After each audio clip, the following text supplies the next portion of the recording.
Maybe you've sewn a banded collar before on a shirt, maybe you've had some problems. Today we are discussing 3 of the problems that you can run into, and not just about problems, because we have a whole bunch of solutions. It'll really make a difference to your sewing. A lot of sewing techniques to see today. Hi sewing friends, I'm Karina from liftingpinsandneedles.com. Welcome to this channel that is all about sewing, limitless sewing, and today is about banded collar sewing. Now I'm talking about the type of finish that some necklines have where it looks like the collar is missing and you just have a collar stand. Well, I'm gonna call that a banded collar, and it's a type of feature that you can see on a lot of designs. You might see that there's different features below that type of collar, and it could be a shirt that has a full-on button placket all the way up and down. It could be just a half placket that reaches your bust area, sort of that height. You could also have a small little V neckline. You might have some gathers on the shoulders. There are lots of little features that you might see, but what we're seeing in common here is that banded collar. You will also usually see a yoke piece at the back where you have 2 layers and all the seams are enclosed here on this area. On some of these you'll see that the seam of the yoke is slightly forward, so it's not exactly at your shoulder, or it could be exactly at your shoulder. In any case, that doesn't matter.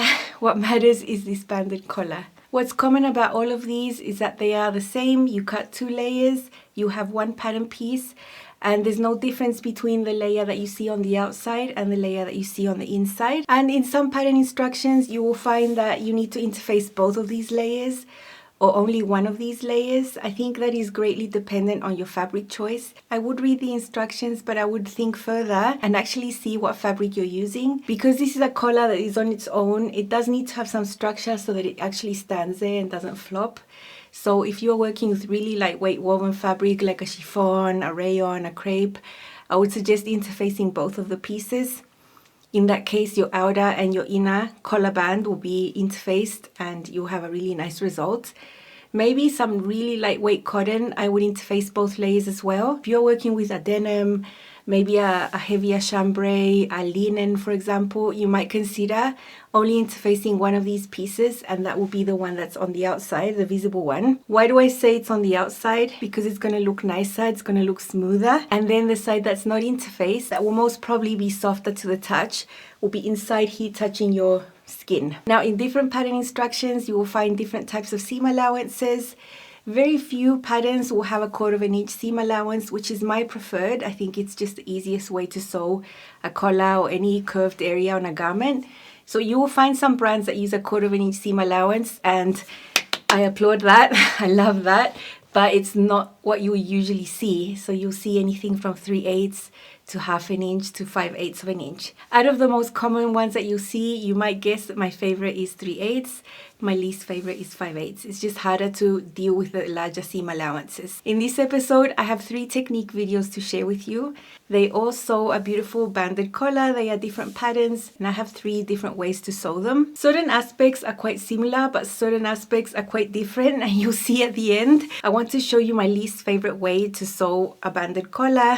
This is just my impression after sewing it in this way, and I have seen tutorials showing you how to sew it in this way, claiming that it's easier, that it gives you a better result, and I don't know, I think it overcomplicates things and doesn't really give you such a clean result.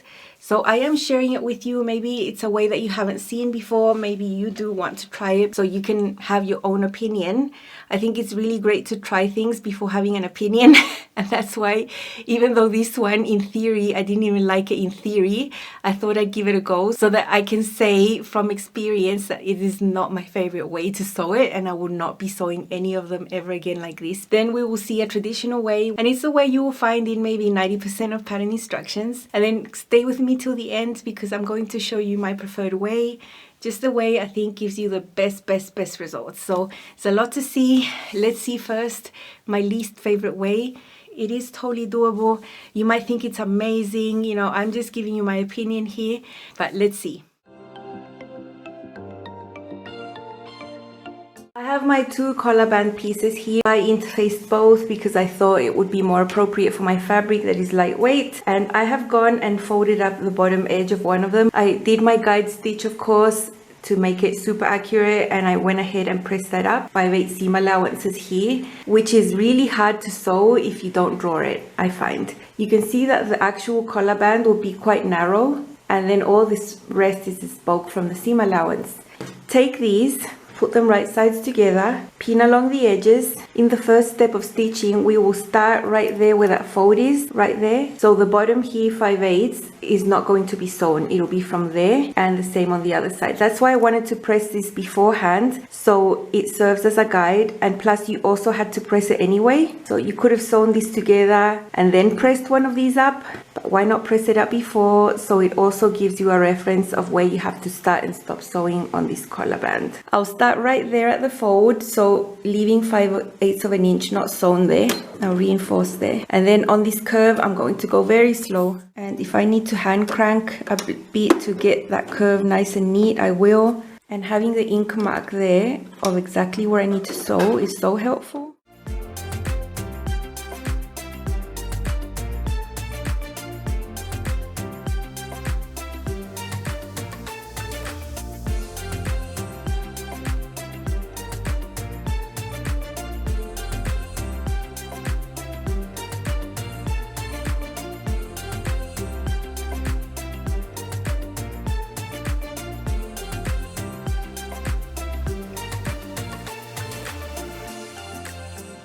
You can see my stitching went right over the ink marks right there.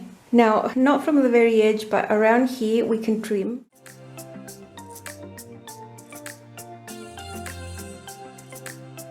We have our neckline, shoulder seams have already been sewn. This is the center back right there. We take the collar that hasn't been folded back. Remember, we didn't sew all the way down.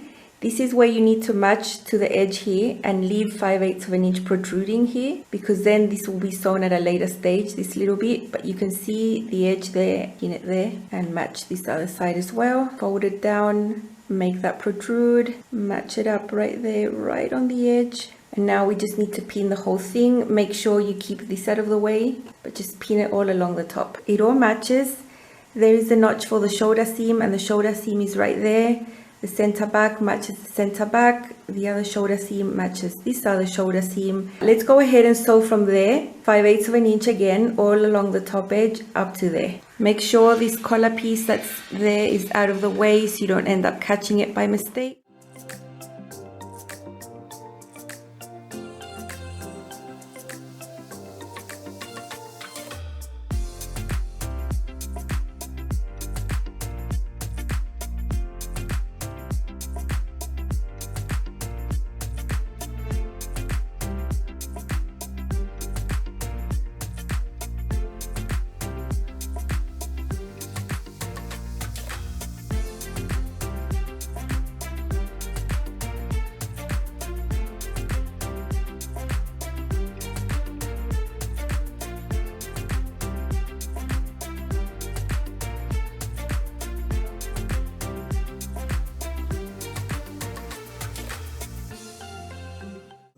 Now that that is sewn and it's super neat, we still have this unsewn, so now we can put this together and sew this small section right on the edge of the placket, not catching it.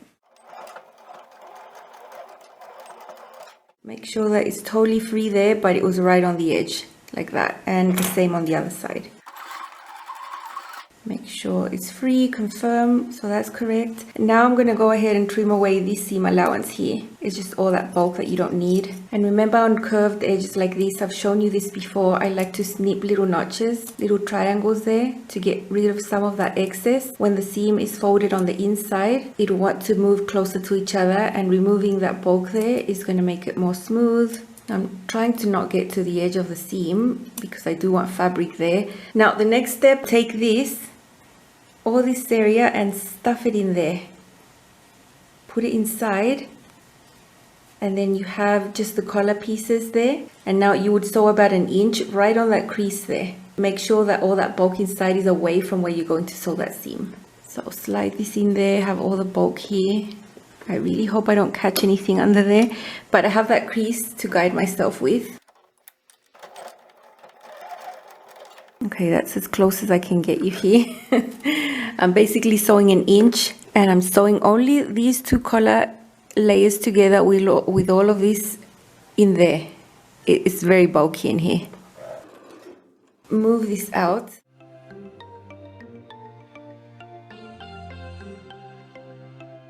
Like that and like that, because that's already been sewn with what we did there. The only problem is all the bulk and all the seam allowance that you have there. So let's flip this back to how it was. You obviously can't have all that seam allowance there. So I'm going to go ahead and do this on the other side as well. And then before flipping it, I'm going to trim there away. I'm looking at the shirt, right side of the fabric up with all this business going on. And so I'm going to trim away this layer that unites this collar band to the actual neckline.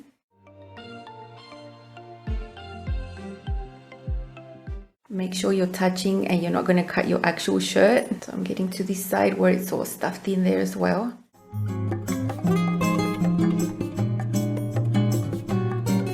Turn it around now. And now I can trim away this other layer, the one that was previously folded up. I also want that smaller, just 5/8 is it's just huge.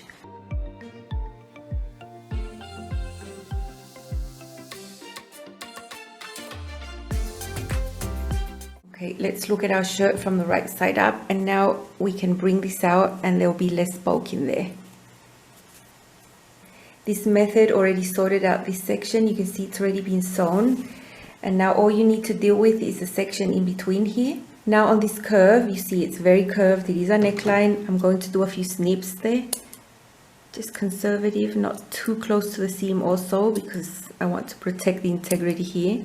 And I'm just going to go ahead and snip all around this neckline. Now we can go to the iron, press the seam up, neaten it, bring this in, cover that seam. I'm going to hand baste that down and then top stitch it. I've neatened up the collar.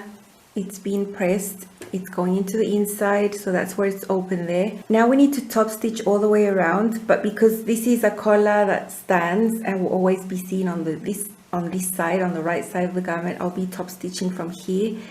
And this is where I always have the worry that I'm not going to catch a bit here on the back. I did make the fold inside go over that seam by a hair, so I hope it will be okay. I'm going to use this presser foot again, the blind hem foot, and I'll just start from somewhere on the top, around where my neck is, where my hair is.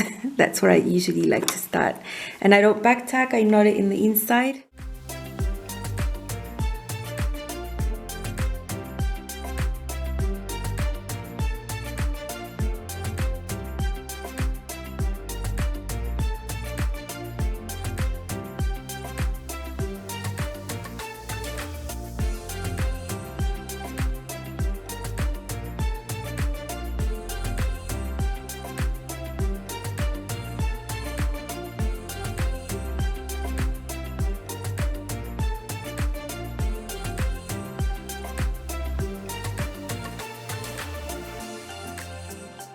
That's how that looks on the outer side. That's going to be visible, and on the inside I always want to make sure I caught everything here on the bottom.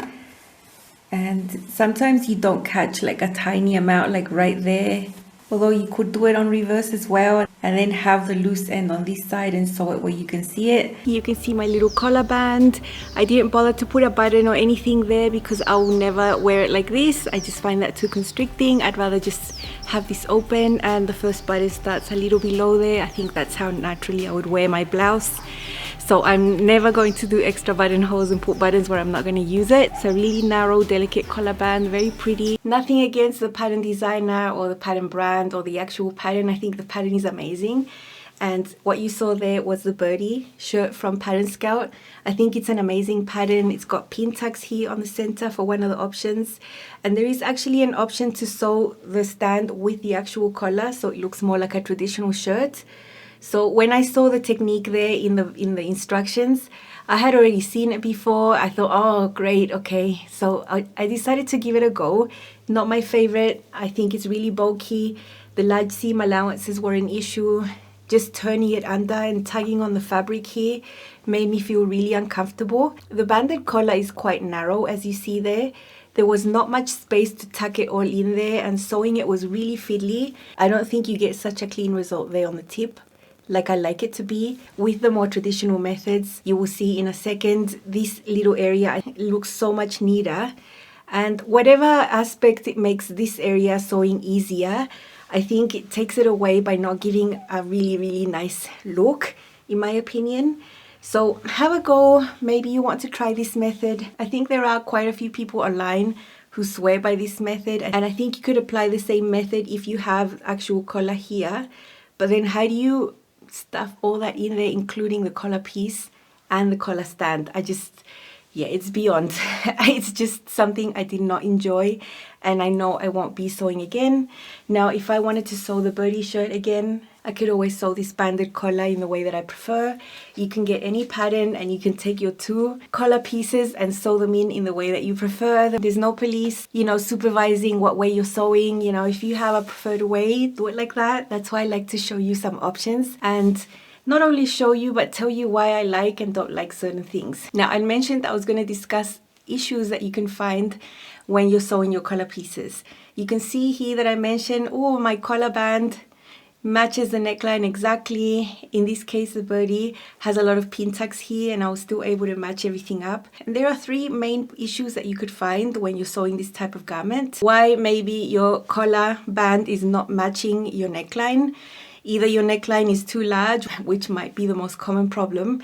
You have your collar pieces and they are just too small, and your neckline is too large. One of the main reasons is that it's stretched out, that you were not very careful when you were cutting your fabric. You did a lot of manipulation there. The best solution, or prevention as such, is to actually stay stitch as soon as possible.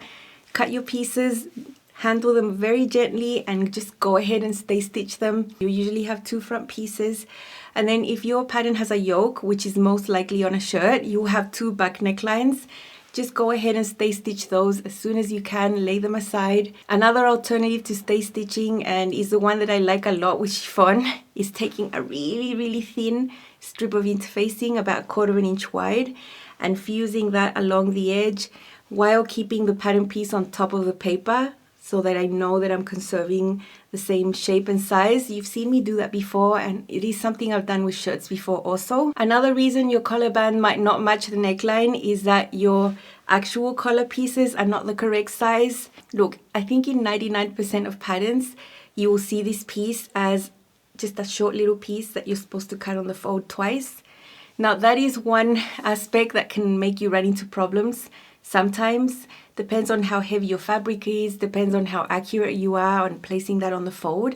You might end up with a collar slightly longer here because of the fold of the fabric, or slightly shorter because you place the pattern piece a smidge away from the fold. It might end up being shorter than it should. So one way to prevent that, and a solution for this problem, is to take the same approach always. By now, after so many years of sewing, I don't even think about it. I cut out my pattern piece, I grab some excess paper that I have, I'll just stick it there and extend it, and I'll just create one whole piece. That is going to eliminate that error that you could have as a user by putting the fabric on the fold, and it's going to ensure that your pieces are going to have the correct length and size and everything. Another solution for this, to make sure that your collar band pieces are exactly the same length and size and shape they should be, is to block fuse, which means that you're placing your pattern piece on a piece of fabric, seeing how much fabric it's going to take. You interface that area of fabric first, and then you place your pattern piece, and then you cut it out. That's block fusing, and it's going to give you a super, super exact result. In contrast to cutting out your fabric, cutting out interfacing separately, heading off to the iron and getting all sorts of distortion, shrinkage, because sometimes your fabric will react to that glue that the interfacing has with the heat, and you end up with a tiny collar band that doesn't fit your neckline. So the third reason your collar band might not match your neckline is actually got to do with the sewing of the main pieces. As I mentioned, you usually have some type of seam here that involves a yoke. So you have some type of shoulder seam. All of these steps have seam allowances that you need to sew really, really accurately to make sure that you conserve that length of that neckline. So it's a combination from stay stitching plus sewing really accurate seam allowances to make sure that this neckline is actually the correct length it should be, and it's not shorter or longer than your actual. So what is the solution here? Just take it slow, don't rush. There's no one racing next to you sewing there saying you gotta finish your shirt in an hour. You can't finish a woven shirt with a collar in an hour. You need to make the time that the project deserves, and make sure you are looking at the middle guide on your plate where you sew. Just take it slow. If it's 1/2 inch, make sure it's 1/2 inch and not 3/8 that you're sewing. When you're sewing 5/8, it's really easy for the machine to just guide the fabric and it be 1/2 inch. So just be careful. Know that these seams that are going to be part of the length of that neckline need to be taken seriously, and they deserve a bit of your attention and concentration. Now let's see the traditional way of sewing a banded collar. It is a way that you'll see it done in a lot of patterns, in most I would say, and it'll look really neat, but there's an aspect that you'll see at the end that might give you a bit of an issue. On the garment I'm using as an example, the fabric is a crepe, pretty lightweight. You see that both of these collar band pieces are interfaced. I made that choice based on my fabric. So let's see the traditional way, the way you see it done in a lot of pattern instructions.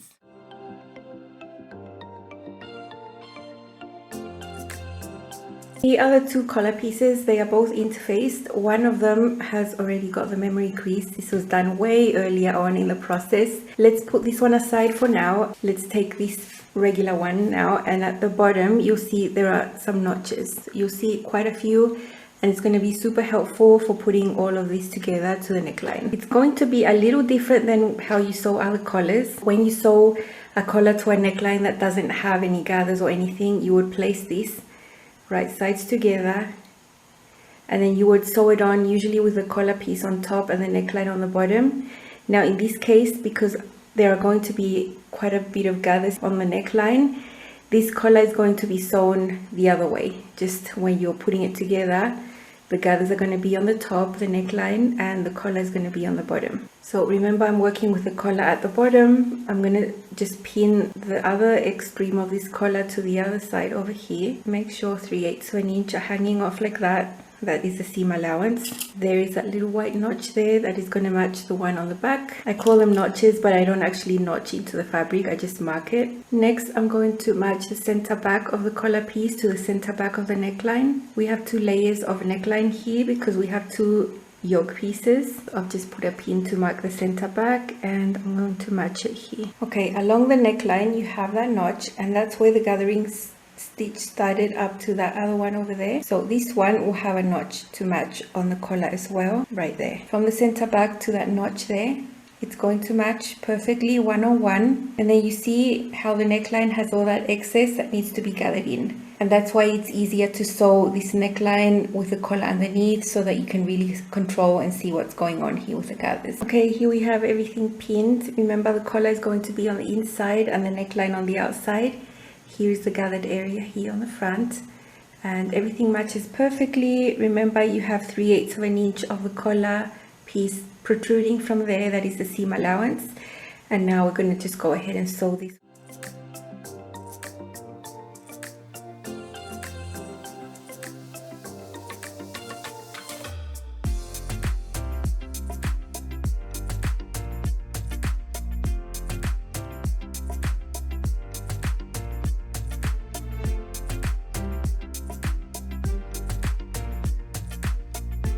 This has been sewn. What needs to happen now is that you need to go to the iron and press the seam up towards where the collar is. This is the right side of your garment, and that's how it's going to look. I'll also do a few snips because this area is quite curved, so a few snips always help. Even in the area where it's gathered, I'll just do a few little snips. Okay, so we head to the iron and press the seam up like that. Okay, so we have the garment right sides out. We have one of the collar pieces already on. This is going to be the one that's visible on the outside. Seam has been pressed up neatly. And now we need to take our second collar, the one that had the memory crease at the bottom, and just align it to this other collar right sides together. So we will basically need to sew from that crease all along the curve and all the way around the neckline. Okay, both collar pieces are right sides together. Here is the one that has the fold, and I have aligned them here on the center. Remember, we had a little bit protruding, so both layers will have that fold there. This one is because the seam has been done already, and the one on the back is the fold we pressed earlier on. And just to make things easier, I did draw the seam allowance where I'm going to sew right there. I think it's easier to draw it on so you can really do it neatly and not just eyeball that little curve.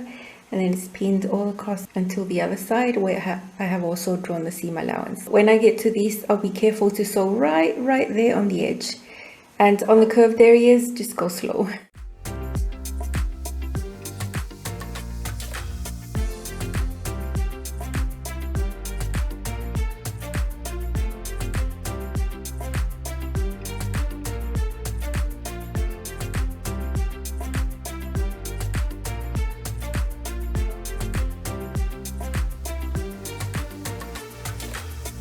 This has been sewn. I'm going to cut away some of the seam allowance just to reduce the bulk right there.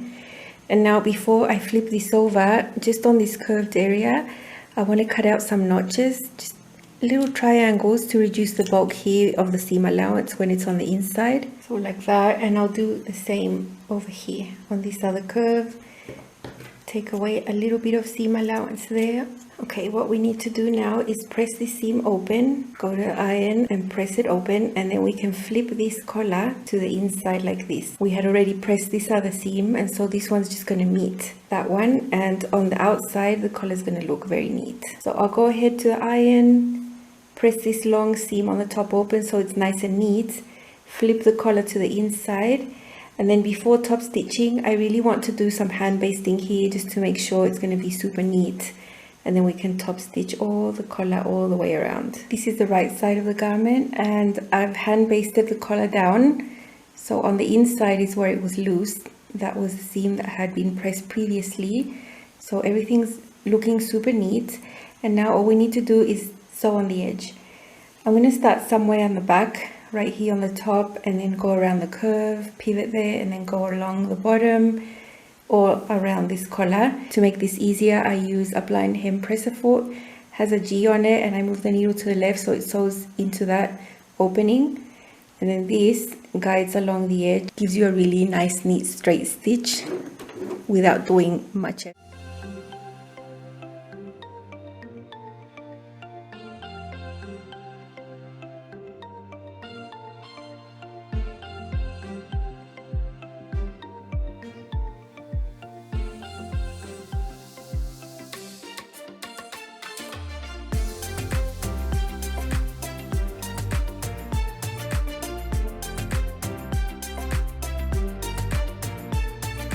Looking very neat. The hand basting definitely helped, nice and neat. There is my collar band, little V neckline, gathers on the neckline, gathers on the sleeve cap, a little closer look at the neckline and the little V neckline on the front. I love all these delicate details here. This blue Grace top and dress from Wardrobe by Me.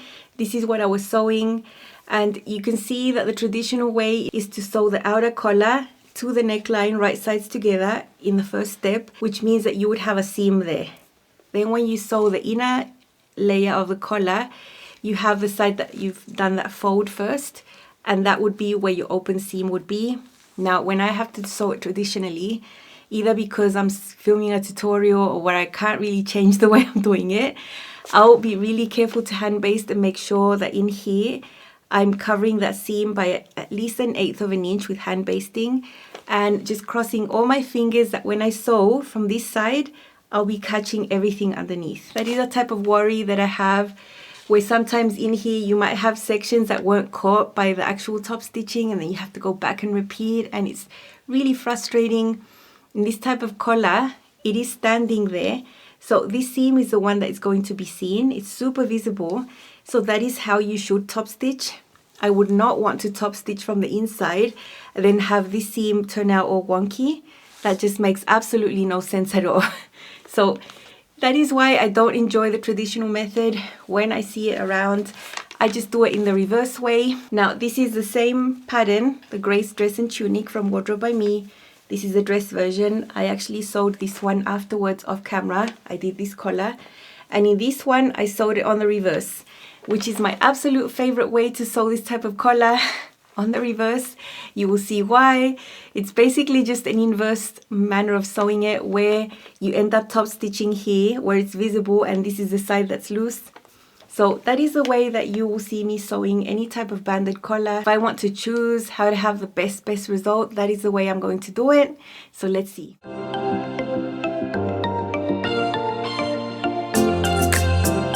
To collar pieces, they're both interfaced, they're both the same. At the bottom you'll see 2 notches, those will match the shoulders, and on the ends you have a notch that will match the edge of the neckline of the placket there. It does need to overlap a little bit because you have seam allowance. Something else that we're going to have ready before sewing the whole thing, so we don't have to come back and do this, is take one of these collar pieces, it doesn't matter which one, and on the bottom curve here we're going to do a guide stitch, long stitch length, and also press this up and have it ready for later.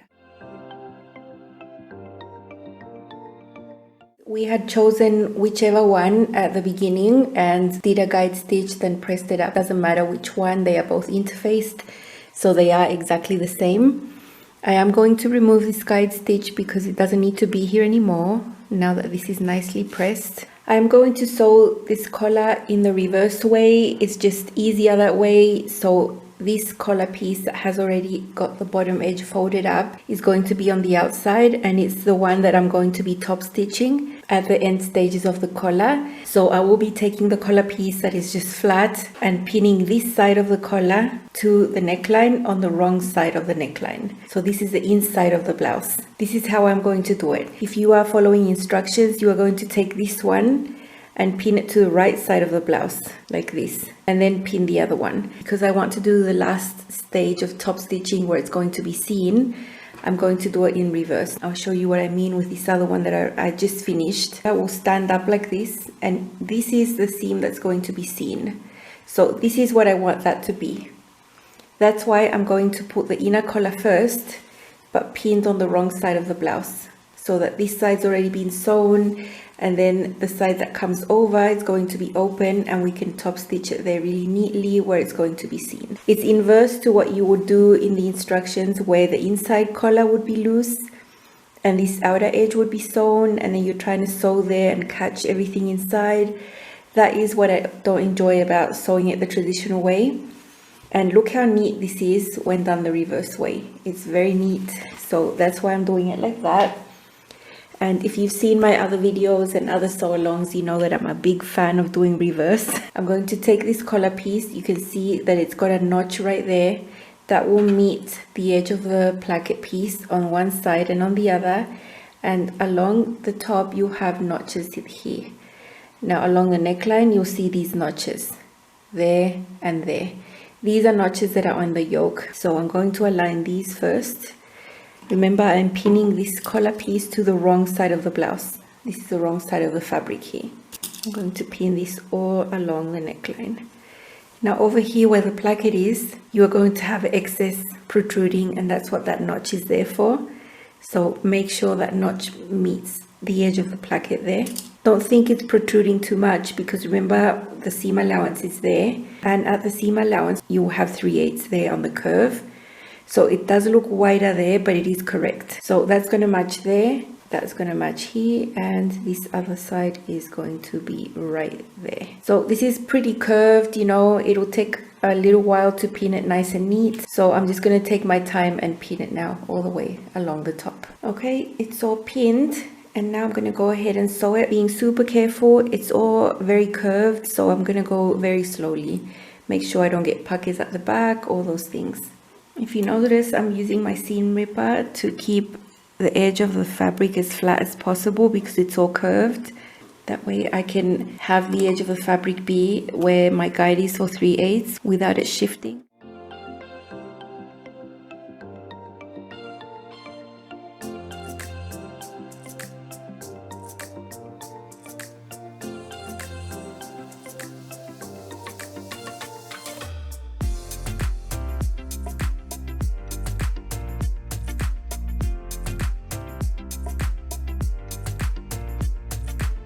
Okay, now I'm going to snip.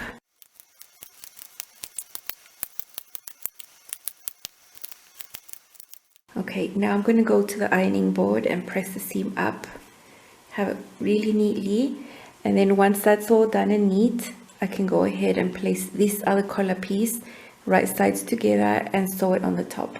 This is the wrong side of the fabric, and the inner collar, it has been sewn on, the seam has been pressed up.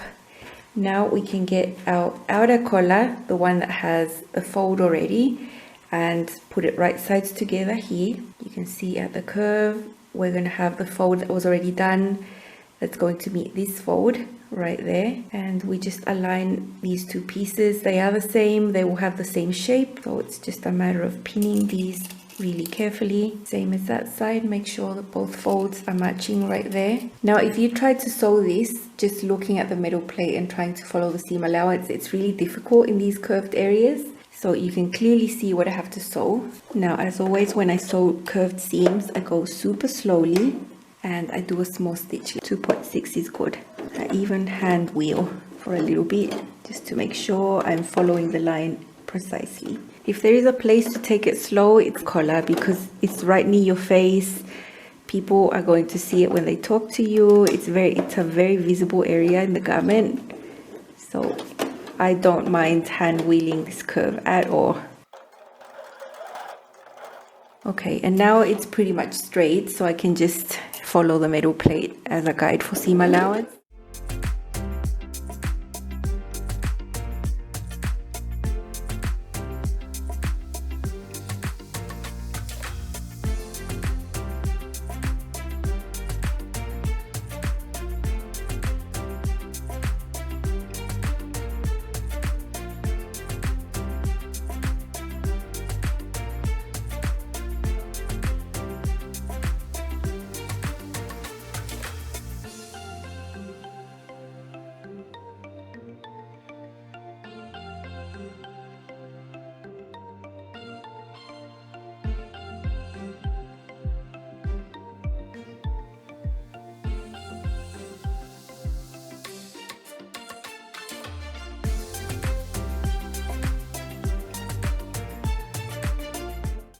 Too much seam allowance, so we're going to trim it down.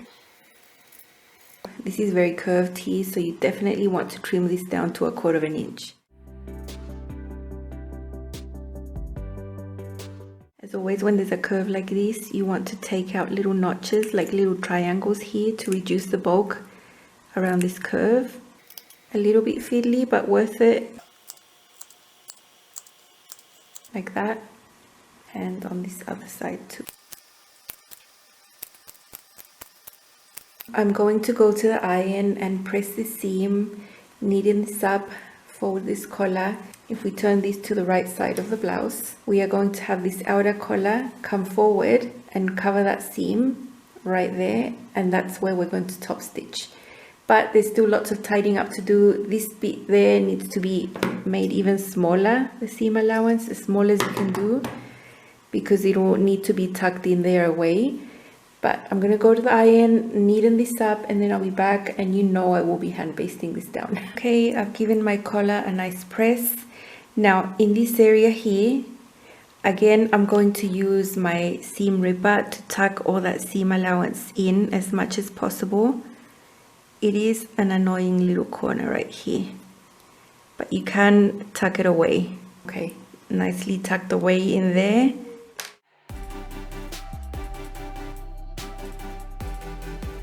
Okay, so I'm confident that that seam allowance I tucked in is going to stay tucked in right there.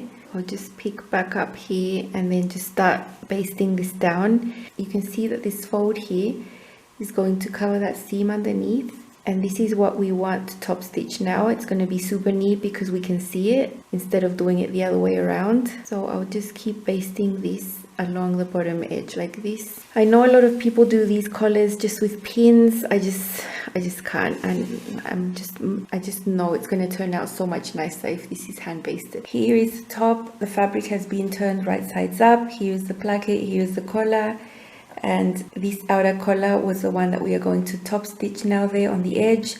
Everything has been hand basted very neatly there. The seam allowances were tucked in under there and hand basted there so that they don't go anywhere. And I'm going to start top stitching on the top edge around the back somewhere. I'm doing this with black, so I'll choose an area with black. And because I'm sewing on the edge, I'm again grabbing my blind hem presser foot, which is really helpful.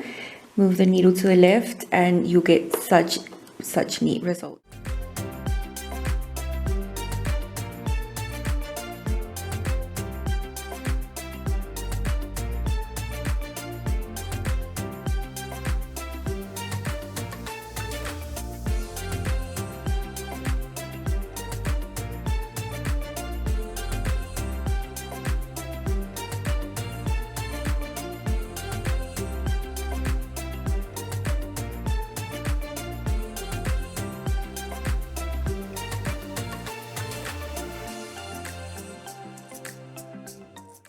So that's done. I'll just remove these basting stitches and this collar is done. The star of the perfect tunic is this beautiful placket and collar. So nice. I can't stop saying that. I really enjoyed sewing it. And it's just really nice to have garments with details like this. It's just something special that you don't sew every day, and it's a new skill that you can practice and learn and enjoy. It's all interfaced there, so it's nice and structured. Nothing's going to be flopping around. So what you saw me sewing there was the perfect tunic from Wardrobe by Me. It's such a lovely pattern, and I was filming a sew along for Patreon. When I sew for Patreon, I don't follow the instructions 100%.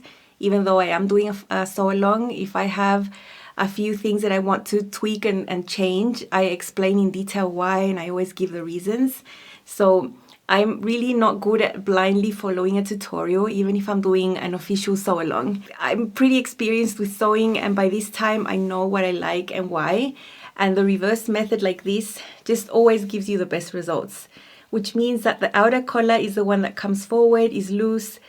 You hand baste, you top stitch, everything's perfect, and you don't need to be worried about catching anything under there because that is the first seam that you sew. So you basically sew that collar piece that doesn't have the fold on the bottom onto the wrong side of the fabric first.